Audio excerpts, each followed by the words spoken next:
Hi, everyone, and welcome back to our Bible study through each chapter of the Bible in 5 minutes. Welcome to episode number 8, I believe, because we're on Genesis chapter 8 today.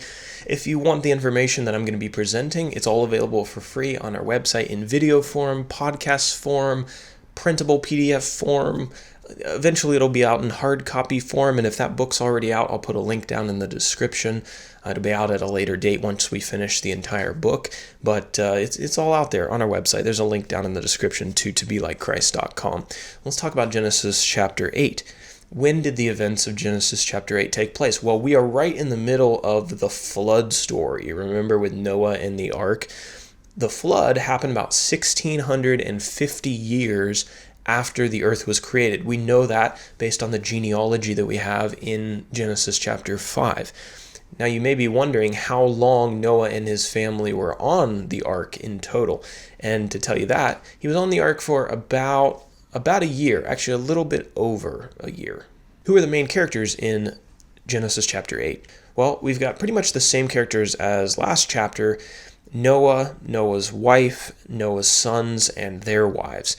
But interestingly, now that the flood has covered the entire earth, those individuals are the only individuals who are alive on the earth at all, because all other mankind was destroyed in the waters of the flood. Only the people on the ark were preserved by God. So Noah, Noah's wife, Noah's sons, and their wives.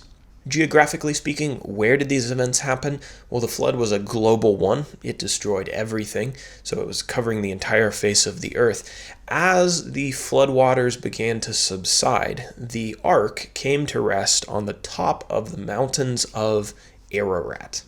And there's been a lot of debate about where the mountains of Ararat actually are. Many people believe that they are in the northeast of modern-day Turkey, but there's a lot of other ideas. Let's break this chapter down now into sections in our outline. Verses 1 through 5, the flood waters begin to subside. So when God's judgment on the wickedness of mankind was complete, he began to remove the waters of the flood from the face of the earth. And at the end of 150 days, he created a wind which stopped the water levels from increasing and sent them into a gradual decline. The ark came to rest eventually on the top of the mountains of Ararat, which we just mentioned, and in the 10th month, the tops of the mountains became visible for the first time. In our next section, Noah sends a raven and a dove out of the ark. This is verses 6 through 12. So Noah released a raven from the window of the ark, and the text says that it went to and fro until the flood waters dried up. Next, Noah released a dove, but not finding anywhere to land and to live, the dove ended up returning to the ark. So Noah knew that the water hadn't subsided to any great degree. After 7 days, Noah sent the dove out again, and it returned to him this time with a freshly plucked olive leaf from an olive tree, so making a little bit of progress. 7 days later, Noah sent the dove out again, and this time it didn't return at all. And so then finally, after about a year, a little bit more on the ark, Noah and his family were finally able to leave in verses 13 through 22. Noah began to remove some of the ark's covering to inspect the land around him to see if it had dried up sufficiently, and he found that it had dried up to a large degree. And God told him and his family and all of the animals that they could leave the ark and inhabit the new earth. Noah built an altar, and he sacrificed some of the clean animals to the Lord. I always find that funny because the animals were probably like, woohoo, we survived the flood, and then a couple of them get off and Noah sacrifices them. It's like, not so lucky after all. But that's just my personal twisted humor. God promised Noah that he would never again, quote, strike down every living creature as he had done with the waters of the flood. And we have this quotation at the end of the chapter.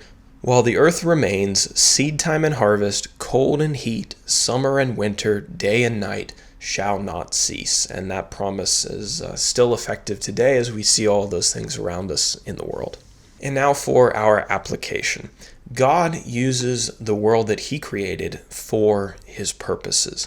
Although God promised never to destroy all mankind and all animals with the floodwaters again, that doesn't mean that he's removed his hand entirely from his creation. God still uses the world providentially to guide people and nations. God may use nature to judge a nation or to teach somebody a lesson, like Jesus used the example and the illustration of nature to teach in Matthew chapter 6, verses 25 through 30, talking about the sparrows and the lilies and the flowers in the field. God may use nature to change the trajectory of someone's life, or to cause them to worship when they observe its splendor and its glory.